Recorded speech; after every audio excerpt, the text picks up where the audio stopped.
We will now look at the decline of those general interest magazines and more into specialized magazines. So the decline of general interest magazines really happened because much of the advertising money shifted from magazines to the new mass medium of television. Also, production costs increased with the glossy paper, as well as postage rates also increased, leading to, the decline of. So we get into this idea that we need to figure out what to do now with these their TV listings. So a more specialized magazine, the TV Guide, was developed in 1953 to let to let people at home know what was on television. It was very convenient size. It was small, like the Reader's Digest, and they had a ton of supermarket sales because it would come out, I believe, on like a Thursday, Friday, and then it would be for the following week. So you picked it up when you went to the grocery store for your weekly groceries.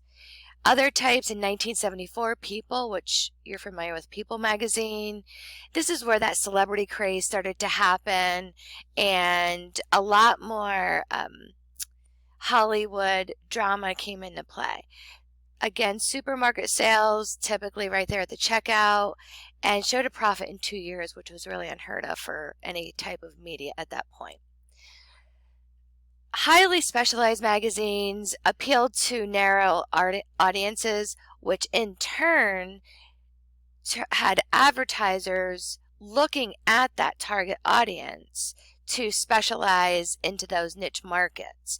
Very good for advertisers, magazines are, because of them being so specialized. So groups could have been defined, you can define groups by anything: profession, gender, age, hobbies, special interests even. So here's some examples of categories. You can see there's a ton of examples here. And again, very traditional if we're going to talk about this. Playboy, Ladies' Home Journal, Woman's Day, Men's Health, entertainment such as Sports Illustrated, Rolling Stone, age specific, highlights for children, Ranger Rick, the ARP, the magazine, which is actually the highest circulation. If we think about who reads it, ARP is for retired people, so they typically will still read the actual physical magazine versus something maybe online. Other ones, more of an elite, the New Yorker. An ad in the New Yorker costs over $7,000 for one publication for a one column inch ad. So 1 inch across, or 1 column across by 1 inch down. Over $7,000 right now, which is quite ridiculous, but that's what it is. Minority, Essence, Latina, Trade, Alternative, and then those supermarket tabloids like the Star and the National Enquirer. Again, a lot of these, I should say, not all of them, even at the grocery store, right there at the checkout. Some of the more specialized you're not going to find at a grocery store. You may have to go to a bookstore. Sometimes pharmaceutical stores like Rite Aid, CVS, they may have it as well. Online magazines, a lot of them have shifted to have both online and still the physical magazine. Flexibility. The nice thing about this is you can do tie-ins. I'm sure you've seen in some of the fashion magazines, I know where I've seen it, and even the health magazine, is visit this website for more recipes, or visit this website for a free download for 30-minute yoga. So they're utilizing it for an extension of what they're already talking about and teaching us. You can get a lot larger audience and a lot younger audience with a lot of this. So, and the nice thing is it's unlimited space and it can be pretty much updated anytime, whereas the traditional print magazine may come out once a week, typically once a month. Now some of them are only coming out once a quarter. Like my massage therapy magazine, my Massage Therapy Today, only comes out now once a quarter. So it depends on, that timing that they have. But online, It doesn't matter. Things can be updated hourly. It doesn't matter. Some magazines started only online and they never even had a physical an impression. So webzines is what it's considered. But Salon and State would be two examples of that. So here's going into if you would want to get a job. Magazine departments and duties. So editorial and production. Obviously editorial, they're going to produce the content, the articles, they'll conduct the interviews. This does not include advertising. Advertising is a separate department. Production and technology then pretty much takes care of how to set up the pages, how to print it, how to lay it out. We had the same thing in newspapers. Advertising and sales. So this is where they would have a separate department to go out and create the sales for the magazine. Magazines are said to have a 40 to 60% ratio of ads versus editorial content. I was taught 50-50. I can't imagine it's changed that much, but this book for purposes says 40 to 60. So the nice thing about this with advertising is there's so much shared information. You know, you subscribe to one magazine and other magazine subscribers, you know, or subscriptions somehow appear at your doorstep. Same way with free trials of an e-zine or something as well. So you always have that. Amazon, you can get them there. Circulation and distribution, that's a whole nother department. So they would take care of retailer, some subscription sales. They would also take advantage of renewals and evergreen subscriptions, which are the auto renew. So that's, you know, unless you cancel it, it just keeps coming and keeps coming, as well as controlled circulation. So that's the guaranteed circulation, say at a hotel, in airplanes where it's actually sponsored and you know that control of circulation. Thing is advertising again is going to be the glue that keeps the editorial content together for this circulation to happen. So it's very expensive. The New Yorker, like I said, $7,000 for a very small ad. Full page ad can go for $500,000 depending on the edition and the quality of magazine or the elitism of that magazine, who again is their target audience.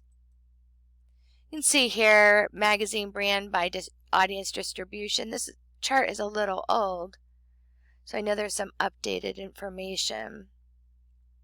You can see how print and digital is the most common, but look at how mobile is creeping up, and I would think that at this point they're pretty close. Just like we'll see in every other form of mass medium, we'll see how these chains started to come in and take over. The thing is with chains, with this small handful of companies that control, it does allow for more backup funding.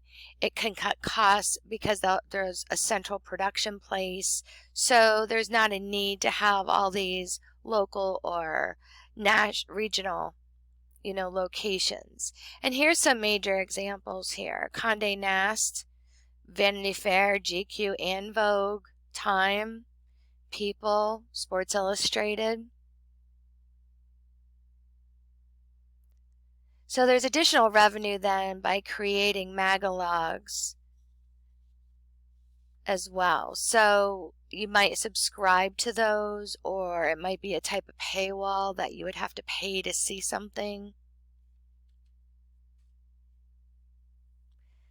So thinking of the specialization of a magazine, no longer, if we remember that magazines became a mass medium before newspapers. So when that specialization happens, I want you to think about this, is the national identity of that magazine not there anymore? When does it become so specialized that it doesn't really have that national identity? We also have to look at the impact of advertising. And this happens, unfortunately, not only in magazines, but looks at the readers as consumers. So with it being so specialized, they already know their target audience. Unlike a newspaper where you have general, uh, you know, categories of people who read the newspaper, but much more wide. These are very specialized. And then on top of it, because the cost of the ads are so astronomical, there's many times that content is purged because it may be too controversial for the advertiser. It may look down upon maybe an advertiser, say the car companies, U.S. car companies, so, or a specific even car company. So sometimes magazines might not be or as looked at as truthful sometimes or as news-like as a newspaper. But thinking of magazines, is magazines still inspire in a debate? There's, more magazines available than television channels at this point. We still have pass around readership. A lot of people still get magazines sent to their home. When you're in an airport, you might pick up a magazine, or if you're at the bookstore, you may pick one up and again hand it off.